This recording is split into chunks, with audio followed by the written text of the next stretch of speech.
Former Arkansas Governor Mike Huckabee. It's so great to have you on. It's terrific that you're with us tonight. What do you think of President Biden's spending blowout? It looks like the economy is already turning around. Well, it won't if you keep doing stuff like that. This is the problem you have when you elect a president who's never signed the front of a paycheck. Joe Biden's lived in government his whole life. He has no idea what this will do to small businesses. And this nonsense of almost doubling the capital gains tax from 23 to 43% and then trying to make it retroactive. I mean, people from Wall Street to Main Street universally are saying this is a terrible idea. And the few people who have ever worked in government, who have been in private sector business, are also talking about how absolutely ludicrous it is and what a big impact negatively it's going to have on the economy. It's a very bad idea, Liz. He's trying to make it retroactive to April of this past month. That's the capital gains tax. You're right. It's going to be 43% at the top rate. You know, Governor, he's saying, here are the things he's saying. Quote, you can't reboot a global economy like flipping on a light switch. He's trying to spend his way out of disappointing growth. He's saying essentially we need to grow government by 2/3. And his estimates are just 2.3% inflation when it's already hot. It's around 7.5% annualized as of the January figure, running at around 4.5% last month. So he's saying, really, just 2.3%? I mean, these are cuckoo forecasts. Well, the worst part of this is this assumption that if he does more and more government things, there'll be more jobs. Well, the opposite is already happening. There are people who are sitting at home right now who could be employed, but they're sitting enjoying Biden's stimulus checks and unemployment. The reason I happen to know this, because I've been trying to hire some people. And guess what? You can't do it. You can't get anyone to come to work because they're going to make as much, maybe sometimes more money, by not coming to work. That's Joe Biden's philosophy of government, and it's absolutely boogering up the economy as we know it. You've got to have an economy that depends on private sector. And the fact is, businesses need people, but businesses take it in the teeth with stuff like a capital gains tax.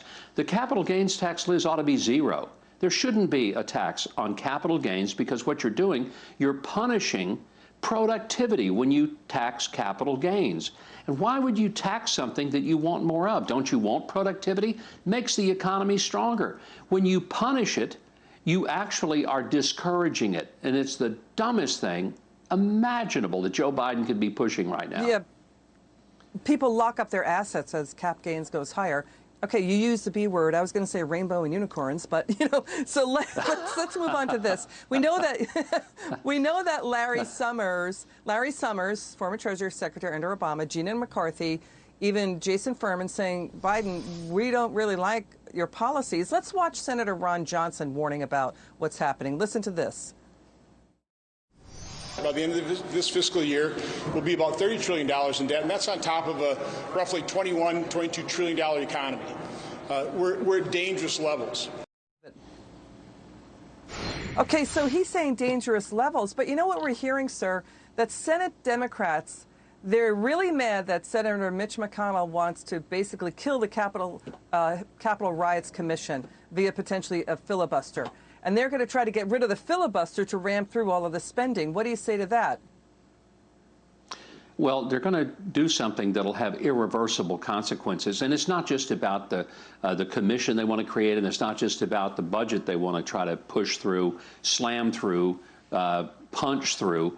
It's really about the long-term future of the political environment of Washington. I think it's a disaster, and I hope there's going to be some folks, including several Democrats, who will recognize that they will rue the day when they do this. And maybe they'll have some better judgment. Goodness, I hope so. Right now, Washington has become crazy town.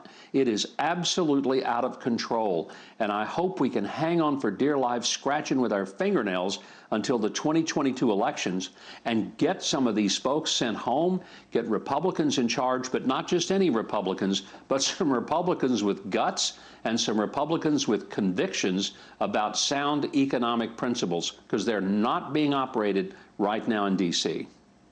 Yep, but Senator Warren is now saying, quote, this is our chance to expand our idea of what infrastructure means, that it's about things like paid family leave. We don't see that in the definition for infrastructure in the dictionary.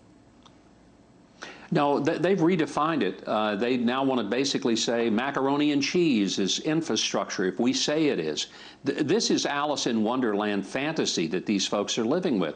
Infrastructure has historically meant brick and mortar. It's meant things that are actually constructed and built, and we need infrastructure. That's something Republicans can sign on to.